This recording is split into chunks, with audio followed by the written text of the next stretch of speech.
और नरेंद्र सिंह तोमर ने जी ने भी और प्रहलाद पटेल जी ने भी और राकेश सिंह जी ने भी एक पार्षद से लेके और एक केंद्रीय मंत्री तक का चुनाव लड़ा है, केंद्रीय मंत्री बने हैं और ये छोटे छोटे चुनाव लड़के वो कार्यकर्ता के रूप में ही बड़े नेता बने हैं। और लेकिन फिर भी वो अगर पार्टी उनको आदेश देती है कि विधानसभा लड़ना है तो लड़ना।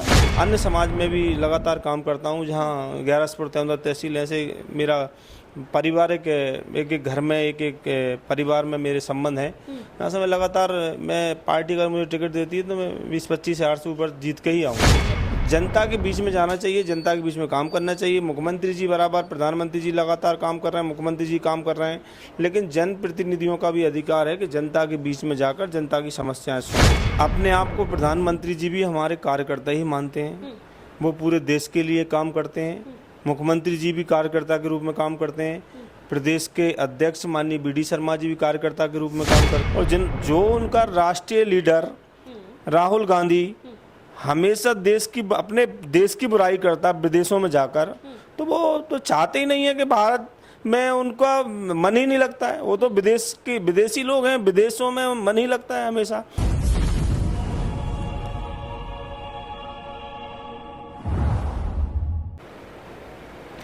नमस्कार, मैं हूं साक्षी राय, आप देख रहे हैं खरी बात न्यूज़। बहुत बहुत स्वागत है खरी बात न्यूज़ के खास सेक्शन आमने सामने में। आपको पता है चुनाव बेहद नज़दीक है मध्य प्रदेश में और ऐसे में ही हम लगातार आपको जनता से, जनप्रतिनिधियों से रूबरू करा रहे हैं। हमारे साथ आज मौजूद हैं मध्य प्रदेश के प्रदेश जो है किसान मोर्चा के प्रदेश कार्यालय मंत्री प्रयागराज रघुवंशी जी हमारे साथ मौजूद हैं। आपको बता दें ये गंज बासौदा से आते हैं और वहाँ से अभी दावेदारी भी कर रहे हैं, मजबूत दावेदारी ठोक रहे हैं। अभी फिलहाल मैं गंज बासौदा से आपको बता दूं भाजपा की ही लीना जैन विधायक हैं। सीधे आपसे बात करते हैं भाई, बहुत बहुत स्वागत है खरी बात न्यूज़ में रघुवंशी जी। नमस्कार जी, सबसे पहले यही पूछना चाहेंगे, आप किसान मोर्चा से हैं तो कहीं ना कहीं आप लोगों को कुछ ना कुछ जिम्मेदारियां पार्टी ने अलॉट की हुई होंगी। क्या जिम्मेदारियां ऐसी हैं जो अलॉट की हैं चुनाव के लिए? मैं प्रदेश कार्यालय मंत्री हूँ और प्रदेश कार्यालय मंत्री को उन्होंने पूरे मध्य प्रदेश में भोपाल संभाग का प्रभारी भी हूँ जी, और लगातार पूरे मध्य प्रदेश में भ्रमण भी रहता है, लगातार जी, जाते भी रहते हैं और लगातार व्यवस्थाएं भी रहती हैं। पार्टी जो जवाबदारी देती है पार्टी के लिए काम भी करते हैं जी, और लगातार भ्रमण भी रहता है काम लगा रहता है जी जी चुनाव का। जी जी। अच्छा, आप गंज बासौदा से जो है दावेदारी कर रहे हैं, अभी फिलहाल में भी गंज बासौदा से भाजपा की ही विधायिका हैं लीना जैन जी, तो फिर आपको क्यों लगता है, क्या उन्होंने अच्छा काम नहीं किया? क्या वजह रही कि आपको लगता है कि नहीं बदलना चाहिए वहाँ से चेहरा? भारतीय जनता पार्टी में टिकट मांगने का अधिकार सभी को रहता है। कार्यकर्ता हैं, काम करते हैं, पार्टी के लिए काम कर रहे हैं तो टिकट मांगने का अधिकार रहता है। अगर पार्टी ने हम में अच्छी कोई खूबी देखी होगी तो पार्टी हमको टिकट देगी, बाकी पार्टी जिसको कमल का फूल देगी, भारतीय जनता पार्टी वहाँ जीतती है चुनाव। अच्छा, तो अभी फिलहाल में लेकिन सिटिंग MLA वहाँ पे लीना जैन है, उनने कैसा काम किया है लीना जैन जी का काम ठीक है, बाकी मैं अपनी तैयारी कर रहा हूँ और लगातार क्षेत्र में सक्रिय रहता हूँ और ग्रामीण की मेरी मांग भी रहती है और सक्रिय होने के नाते मेरा अधिकारी बनता है। फिलहाल में गंज बासौदा से अगर बात करें तो क्या मुख्य समस्याएं हैं? आपको लगता है कि अभी भी आपकी विधानसभा को उस चीज का लाभ नहीं मिल पा रहा है? क्या ऐसी कुछ चीजें हैं? गंज बासौदा विदिशा जिले में आता है। विदिशा जिले माननीय मुख्यमंत्री जी का जिला है, तो मुख्यमंत्री जी के जिले में कोई समस्या तो है ही नहीं और लगातार जनप्रतिनिधि ऐसा बनना चाहिए। क्षेत्र में हमारे जिले में कोई समस्या नहीं है, लेकिन समस्या जनप्रतिनिधियों में रहती है। समस्या ये है कि जनता के बीच में जाना चाहिए, जनता के बीच में काम करना चाहिए। मुख्यमंत्री जी बराबर, प्रधानमंत्री जी लगातार काम कर रहे हैं, मुख्यमंत्री जी काम कर रहे हैं, लेकिन जनप्रतिनिधियों का भी अधिकार है कि जनता के बीच में जाकर जनता की समस्याएं सुने। और मैं जाकर जनता के बीच में जाता हूँ, हमेशा जनता के बीच में समस्याएं सुनता हूँ। लगातार अगर 2 दिन यहाँ रहता हूँ तो 6 दिन वहाँ रहता हूँ, लगातार यही रहता है मेरा। 1 महीने में 25 दिन वहाँ तो 5 दिन भोपाल में। मैं लगातार मैं क्षेत्र में और जनता की समस्याएं, लगातार किसानों के बीच में किसानों की समस्याएं सुनता हूँ। किसानों के बीच में जो भी सरकार की और केंद्र सरकार की योजनाएं हैं उनको वो बताता हूँ, उनका लाभ दिलवाता हूँ। जो भी अधिकारियों में समस्याएं आती हैं वो करवाता हूँ और लगातार जो DP का काम रहता है किसानों को, मेन DP योजना का लाभ दिलाने का तो डीपी भी दिलवाता हूँ। समस्या किसान की यही है, और छोटे छोटे काम हैं, किसी का परमिट नहीं है, किसी का, क्योंकि अधिकारी आजकल गुमराह ज़्यादा करते हैं, लाभ जो योजना चल रही है उनका लाभ नहीं मिल रहा, और जो जनप्रतिनिधि बन जाते हैं उन वो जनता का ध्यान रखें तो कोई दूसरा क्यों टिकट मांगे। इसलिए मैं वर्तमान में जनता के साथ खड़ा रहता हूं। फिलहाल में आपको लगता है कि जो वहाँ से जनप्रतिनिधि हैं यानी कि लीना जैन वो अभी जनता का ध्यान नहीं रख रही?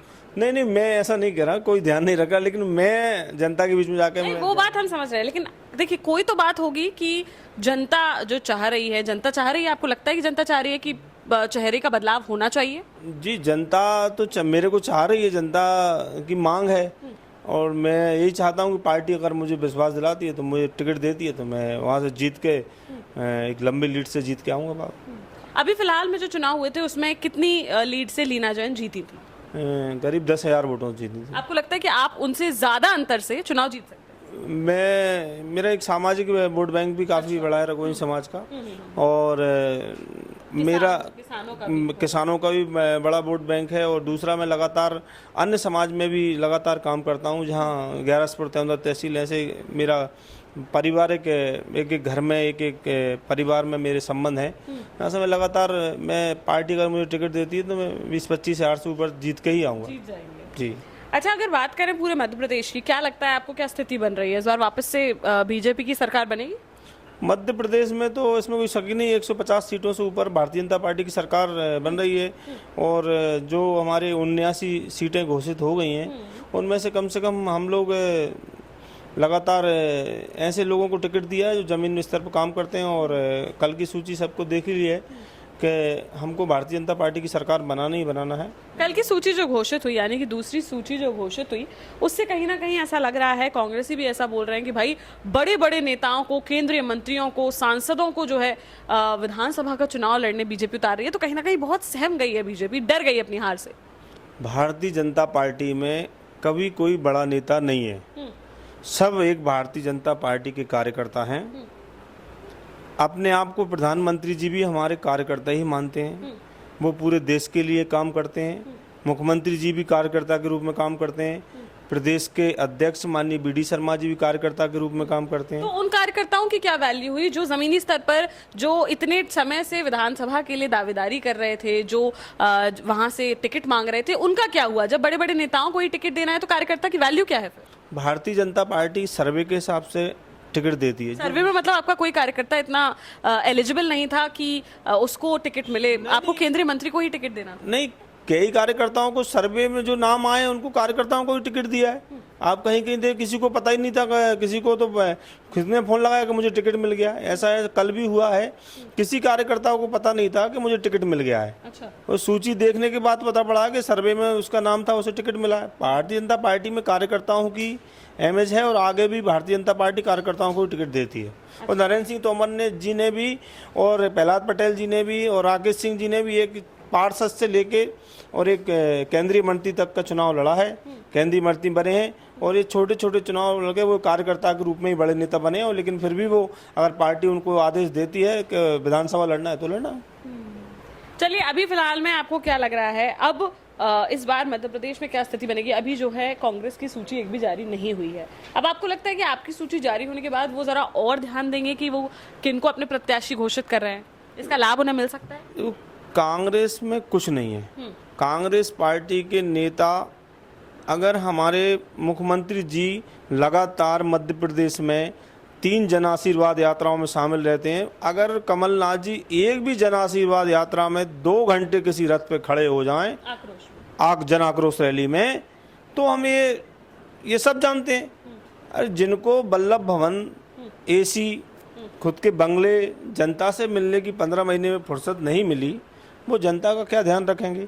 और जिन्होंने झूठे वादे करे, और जो उनका राष्ट्रीय लीडर राहुल गांधी हमेशा अपने देश की बुराई करता विदेशों में जाकर, तो वो तो चाहते ही नहीं है कि भारत में उनका मन ही नहीं लगता है। वो तो विदेशी लोग हैं, विदेशों में मन ही लगता है हमेशा।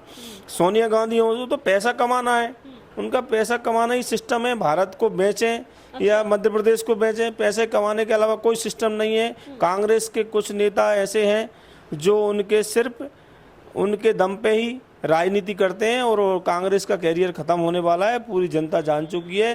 भारत देश में फिर प्रधानमंत्री आदरणीय नरेंद्र मोदी जी बैठेंगे और मध्य प्रदेश में माननीय शिवराज सिंह जी चौहान फिर चौथी बार 5वीं बार रिपीट होकर आ रहे हैं। अच्छा, चलिए अपनी जो है गंज बासौदा की जनता को क्या संदेश देना चाहते हैं आप?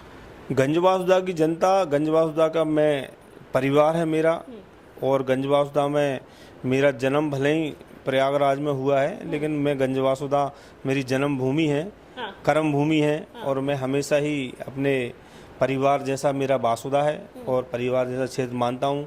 और मेरा यही रहता है कि हमारा तो निशान कमल का फूल है, जिसको भी टिकट मिलता है हम उसको जिता के लाएंगे। मतलब किसी को भी मिले वो वहां से जीतेगी भारतीय जनता पार्टी? बिल्कुल, भारतीय जनता पार्टी सीट में जो आदेश करेगा हम उसी काम करते हैं। पार्टी अगर मुझे टिकट देती है तो मैं भी सीट अच्छे बहुमतों से चुनाव जिता कर लाऊंगा। बाकी किसी को भी पार्टी टिकट देती है तो उसको जिता कर लाएंगे। बिल्कुल। हमारे साथ मौजूद थे प्रयागराज रघुवंशी जी, जो प्रदेश कार्यालय मंत्री हैं किसान मोर्चा के, और अभी फिलहाल में गंजबासौदा से प्रबल दावेदार भी हैं भाजपा की। अभी के लिए फिलहाल इतना ही, लेकिन आपको क्या लगता है इस बार क्या होने वाला है मध्य प्रदेश में? हमें कमेंट बॉक्स में कमेंट करके जरूर बताएं। साथ ही जो गंजबासौदा की जनता हमें देख रही है वो भी कमेंट बॉक्स में कमेंट करके जरूर बताएं कि अब आप क्या अपने विधायक के चेहरे में बदलाव चाहते हैं तो कौन सी पार्टी चाहते हैं, और पार्टी चाहते हैं तो कौन चेहरा चाहते हैं। ये भी हमें कमेंट बॉक्स में कमेंट करके जरूर बताएं। अभी के लिए फिलहाल इतना ही। बने रहिए हमारे साथ, देखते रहिए खरी बात साक्षी राय के साथ। नमस्कार।